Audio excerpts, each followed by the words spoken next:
So hello friends, இன்னைக்கு வீடியோவில் நம்ம என்ன பார்க்க போறோம்னா டேஸ் ரிலேட்டட் டு நேச்சர், அதாவது இம்பார்ட்டன்ட் டேஸ். அதாவது நம்ம வந்து ஜனவரி மந்த் இம்பார்ட்டன்ட் டேஸ், பிப்ரவரி மந்த் இம்பார்ட்டன்ட் டேஸ், மார்ச் மாதம் இம்பார்ட்டன்ட் டேஸ், இந்த மாதிரி நிறைய படிப்போம். முக்கியமாக வந்துட்டு எது படிச்சுக்கணும் அப்படின்னா இயற்கை, அதாவது நேச்சுரல் ரிலேட்டடான இம்பார்ட்டன்ட் டேஸு, டிசீஸ் ரிலேட்டடான இம்பார்ட்டன்ட் டேஸு, குவாலிட்டி ரிலேட்டடான இம்பார்ட்டன்ட் டேஸ், இந்த மாதிரி குறிப்பிட்ட இதை மட்டும் டார்கெட் பண்ணி படித்தோம்னாலே நல்ல மார்க் இந்த இம்பார்ட்டன்ட் டேஸ் வாங்கிக்கலாம்.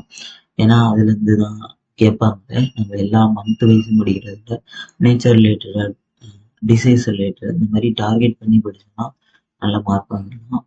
ஓகேவா? இப்போ வந்து என்ன பண்ணுறோம்னா நேச்சர் ரிலேட்டடான இம்பார்ட்டன்ட் டேஸ் பார்க்குறோம். ஜனவரி மாதம் 5ஆம் தேதி வந்து ஒரு இம்பார்ட்டன்ட் டேஸ் இருக்கு. அது என்ன அப்படின்னு பார்த்தோம்னா நேஷனல் பேர்ட் டே. ஓகேவா? பறவைகள் தினம். அது வந்து தேசிய பறவைகள் தினம் ஜனவரி 5. இப்போ இது வந்து ஜனவரி மாதத்துல ஒன்றே ஒன்று தான் இருக்கு. அதை தரவா படிச்சாலே போதும், அதுவே எக்ஸாம்ல கேட்கறதுக்கான சான்சஸ். அடுத்தது வந்துட்டு பிப்ரவரி 2ஆம் தேதி வேர்ல்டு வெட்லேண்ட் டே. இது வந்து ராம்சார் சைட்ஸ் ரிலேட்டடானது. ஸோ இதுவும் கேட்கறதுக்கான சான்சஸ் அதிகம். ஓகேவா? பிப்ரவரி 2 வேர்ல்டு வெட்லேண்ட் டே. இதை மல்டிபிள் டைம்ஸ் ரிவைஸ் பண்ணிடுவாங்க. மார்ச்ல தான் 5 டேஸ் இருக்கு நேச்சர் ரிலேட்டடாக. இந்த 5மே கேட்கறதுக்கான சான்சஸ் ரொம்ப அதிகம். மார்ச் 3 வந்து wild life day, world wild life day. அதை ஞாபகம் வச்சுக்கோங்க. ஓகேவா? அதுக்கப்புறம் மார்ச் 18 வந்து வேர்ல்டு ரீசைக்கிளிங் டே. ஓகேவா? 18 வயசு வரும்போது நம்ம மைண்ட் ஒரு ரீசைக்கிள் ஆகும் அப்படி ஞாபகம் வச்சுக்கோங்க. அடுத்தது மார்ச் 20ஆம் தேதி வந்து வேர்ல்டு ஸ்பேரோ டே. 20 வயசுல சிட்டுக்குருவிகள் மாதிரி சந்தோஷமா இருக்கும் அப்படின்னு ஞாபகம் வச்சுக்கோங்க. அடுத்தது மார்ச் 21 வந்து forest day and world wood day, மரம் டே அண்டு காடுகள் தினம். ரெண்டுமே வருது. ஓகேவா? அடுத்து மார்ச் 22 வேர்ல்டு வாட்டர் டே. எல்லாமே முக்கியம். வேர்ல்டு வாட்டர் டே ரொம்ப முக்கியம். அது மாதிரி பார்த்தீங்கன்னா வேர்ல்டு வாட்டர் டே வந்து மார்ச் 22.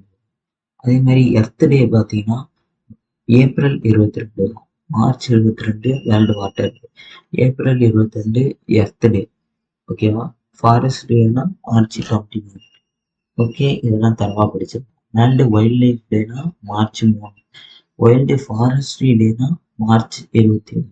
இதெல்லாம் நம்ம பார்த்தோம். அடுத்தது மே 20 எண்டகர் டே. எண்டகர் ஸ்பைசஸ் டே. இது தரவு பண்ணிக்கணும். அடுத்தது மே 22 இன்டர்நேஷனல் பயோடைவர்சிட்டி டே. இப்போ நல்லா பாருங்க. March 22 water day, April 22 earth day, May 22 biodiversity day. மூணுமே ரொம்ப ரொம்ப முக்கியம். அடுத்தது மே 23 வேர்ல்டு டர்ட்டில் டே. ஓகேவா? இதுவும் நல்லா படிச்சுங்க.